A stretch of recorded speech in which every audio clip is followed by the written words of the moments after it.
Hello, my friends. Welcome to our last bit of our lesson and note taking on our Southwest region. We have learned so much about these 4 states in the Southwest. Even though it's a small amount of states, there's lots of land and lots of important information that we need. We rely on these states for our oil. We rely on them for our copper, for our beef, for drinking water. A lot of things come from our Southwest region. Today we should have watched our video on the landmarks and culture, so you should have seen some of the places you can visit, and we're going to take some notes on that today. So, the biggest area and most popular destination in the Southwest is that Grand Canyon. It is the most famous landmark and the most popular destination. You can hike, you can go along it and do whitewater rafting. You can do horseback riding. Look at the beautiful scenery. Going through the Grand Canyon is the Colorado River, which many people like to raft down or go fishing in. We can also visit the Petrified Forest. Remember, the petrified forest is fossilized trees. So trees that died millions of years ago and were fossilized, from the mud and the volcanic ash, and now they've turned to stone called quartz. So when you look, it looks like kind of a tree trunk, but it's really a stone trunk. In Texas, we have the Johnson Space Center.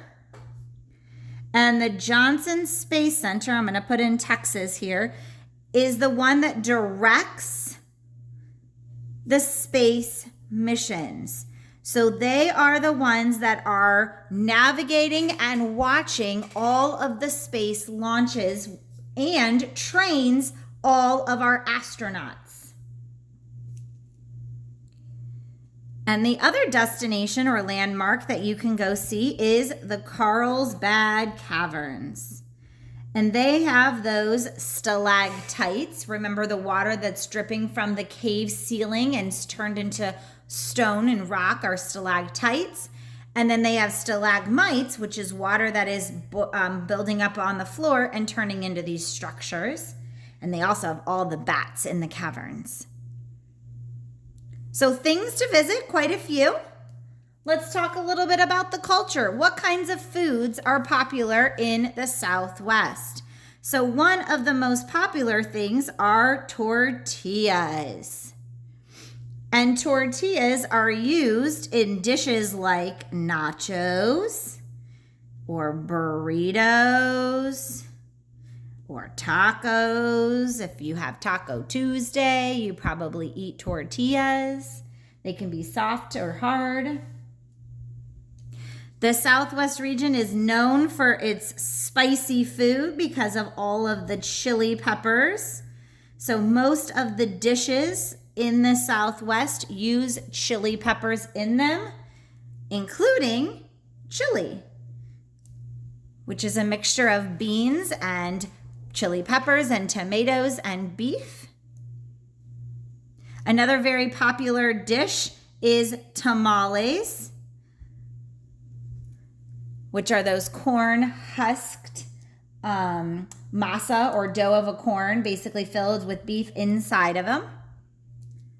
And then there are those cooling desserts because you've just ate all that spicy food. One of them is called the sopapillas, which are like fried donuts.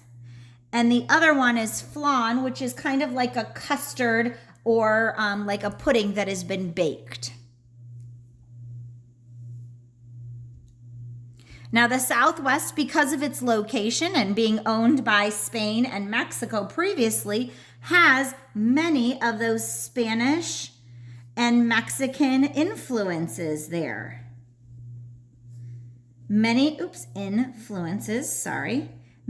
the buildings are influenced by the Spanish and Mexican culture, as well as many people in this region speak Spanish because it is part of their history and their ancestors. Not only are there lots of the Spanish and Mexican influences, but also more Native Americans live in this region than any other region. So more Native Americans than any other region that we've learned about. More Native Americans than any other region. And let's just list some of those Native American tribes. There is the Navajo tribe, the Hopi, the Zuni, and the Apache tribe, which are all part of the Southwest region. So some really good foods come from the Southwest. A lot of the foods are based on the Spanish and Mexican influences, but also the Native Americans have many of this area and are still living there. Some of them are living more traditional lives. Others are still following their history and ancestry. All right, we've learned lots about the Southwest region. Remember that there are 4 states in the Southwest region: Oklahoma, Texas, New Mexico, and Arizona. And on the back, you can fill in the places you'd like to visit, anything interesting that you've learned, and fill in your pictures to match your notes. Don't forget to use your notes and your states on your test this week.